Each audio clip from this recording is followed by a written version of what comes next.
Right then, welcome back. Still Breakfast Central on this wonderful Thursday. Yes, the 11th day of March 2021. How time flies, you say. Well, when it comes to the breakfast program, we've got you locked. Don't forget, catch us on Twitter, Instagram, Facebook, and also YouTube, and log on to the website, newscentral.africa.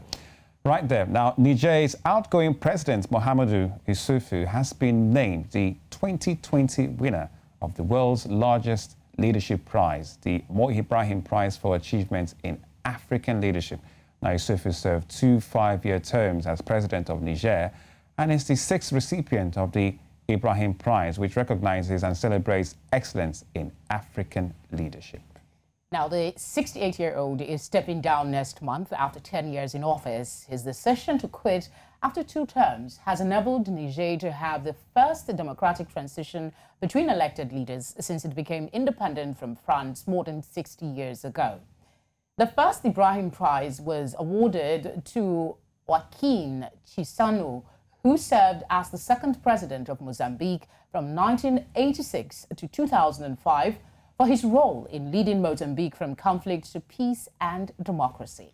The Ibrahim Prize for achievement in African leadership is the largest prize in the world, now worth an annual $5 million over 10 years and about $200,000 annually for life thereafter. The prize has been in existence since 2007. However, for 8 of those 14 years, no prize was awarded. The likes of Ellen Sirleaf Johnson, who served as the 24th president of Liberia from 2006 to 2018, was awarded the prize back in 2017, making her the first and only female of the award to get that award. Now, what qualifies an African leader for the prize? And do African leaders need this kind of incentive to leave office? Or does it mean that you need to really put incentive for leadership? Well, joining us once again on Breakfast Central is not other than Nweke, Global Affairs Analyst, and also a regular on Breakfast Central. Collins, good morning to you. Thank you. Very good morning to you, Lisa. Thank you for having me. All right. All right. Let me ask you this question. The criteria for the prize is that you must have been a former African executive head of state or government, and that you've left office in the last 3 years. You were democratically elected, served in a constitutionally mandated term, and has demonstrated exceptional leadership. What do you think of these criteria? I mean, 8 out of 14. Well, Felicity, you need to excuse my rather contradictory tone in describing the award. Essentially, I find the award on one hand to be excellent, but on the other hand, it is quite condescending. Now, the reason I find it an excellent initiative is because it seeks to encourage and motivate good leadership in African leaders, but at the same time, these are actually given. These are actually, basic tenets of leadership and democracy, and I find it condescending because African leaders then need to be encouraged, need to be motivated to do what is ordinarily a normal thing in leadership, in politics. So, in any case, I believe that, in the growth trajectory that Africa is right now in politics and otherwise, perhaps an incentive of that nature in the in the category of the Ibrahim Prize is indeed needed. But one can only hope that in less than a decade from now, that Africa should grow past this kind of tokenism. Well, Colin, I need to ask you this because since being launched back in 2007, the Ibrahim Prize has been awarded only 6 times. One of those was in 2015. In a statement, even Ibrahim himself said, quote, that when we launched the prize 10 years ago, we deliberately set a very high bar. We want the prize to shine a spotlight on outstanding leadership, to provide role models right across society, end of quote. So there's obviously situations where they felt there was suitable person for the award of the prize. Now, 8 times in 14 years, What do you think it says about, leadership on the continent with that kind of, record? Well, Olisa, obviously, it tells us that there is acute scarcity of good leadership in Africa. Everybody that has eyes can see it. And so the fact that 8 out of the 14 years that the prize exists, that they have not been able to find suitable candidates to fill up, the position, just tells you of how dark the continent is. It just tells you how much we have, tired old men littering the corridors of powers in Africa. It just tells you how much that those African enthusiasts have got to begin to turn their torchlight, have got to begin to, channel their efforts to the African youths, because they appear to be the ones on whom Africa now has the hope, for a turnaround, considering that the tired old men that have, had their powers in their hands have actually failed Africa and failed woefully. That is what it tells us. All right. I want to take you back to something you said earlier. I'm just going to kind of paraphrase. You said it's a bit condescending. At the same time, you see the merit in it. But wouldn't you say that the climate has necessitated such an award? And when things are put right, we might not need it again.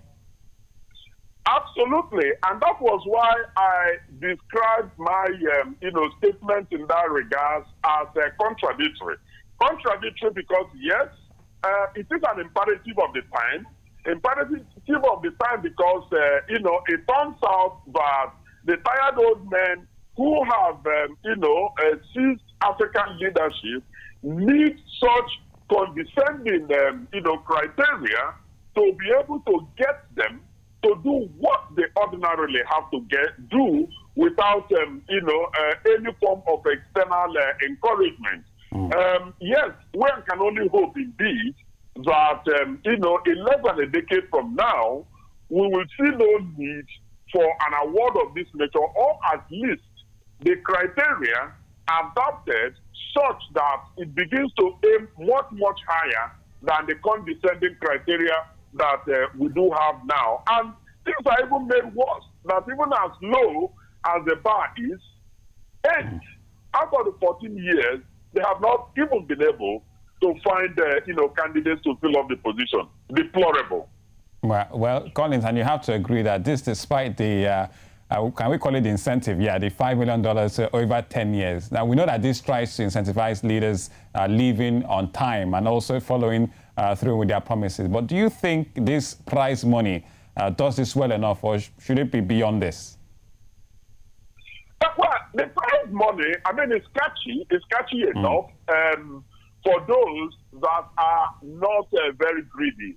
Now, the fact that, it hasn't been able to catch enough African leaders simply tells you that from the coffers of the governments that they have masterminded during their period or in office, that they have a lot more, maybe 3, 4, 10 times more than the Ibrahim Prize could offer. So for the Ibrahim Prize, for them, doesn't make any sense, because they can still even much more than that while in office, and even after they have left office, with the sort of, unholy businesses they have set up, in terms of the unholy alliances they have, been able to make while in office. And finally, in terms of the stooges that they have managed to put in power that will ensure that they continue to, put their hands in the cookie jar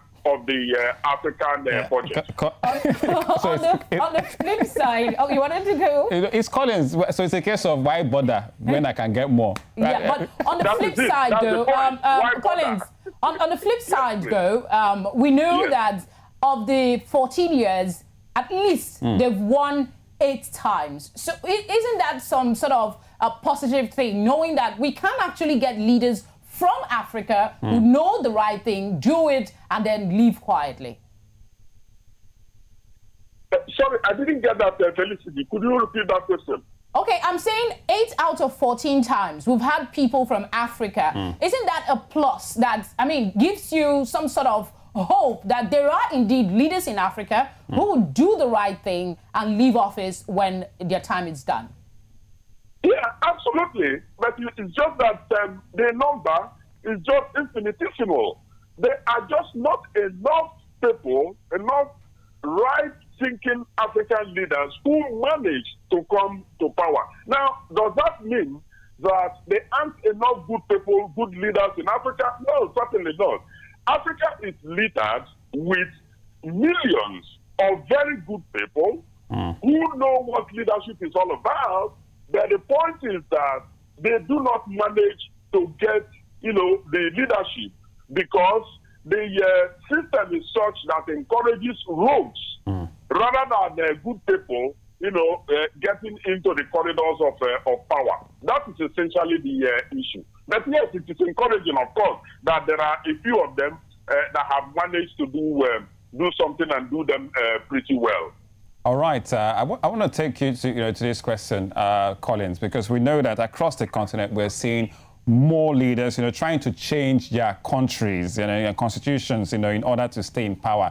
They've actually called this constitutional coup, as a kind of a catchphrase for it. Countries like, Togo, Uganda, Chad, Cameroon, Rwanda, Burundi, even Egypt. Now, what do you think is the problem with, some of these, African establishments, changing or attempting to change where, the status quo to keep themselves right now as the status quo? Well, some people have tried to justify that deplorable attitude of changing the constitution to allow you to stay in power. Don't get me wrong. I am not saying that there is anything wrong in constitutional change, especially one that is democratically voted for through referendum and also through the parliament. But the point is this.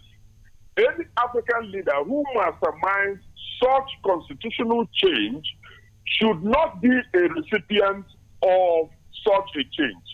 It has to be done while in office. That's quite all right. Then it cannot be that such a leader is doing it for himself because it is nothing other than constitutional coup d'etat, like you described it. So some try to justify it to say, well, we cannot rely on the practices in the Western world, and so I say to that, complete nonsense.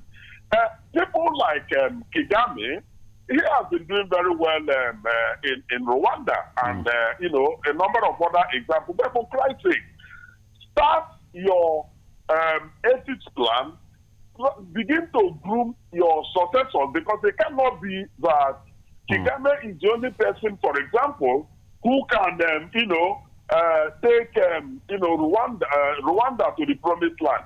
There are other young people who can be much better than the likes of Kagame, but if you don't look for them, you don't find them. All right. So they should stop those excuses and begin to groom young people and give them opportunities. All right, Collins Nweke, once again, Global Affairs Analyst, thank you very much for joining us right here on the program, Breakfast Central. Always a pleasure. Thank you so much, Felicity and Ulisa, for having me. All right. Thank you. It's our pleasure always.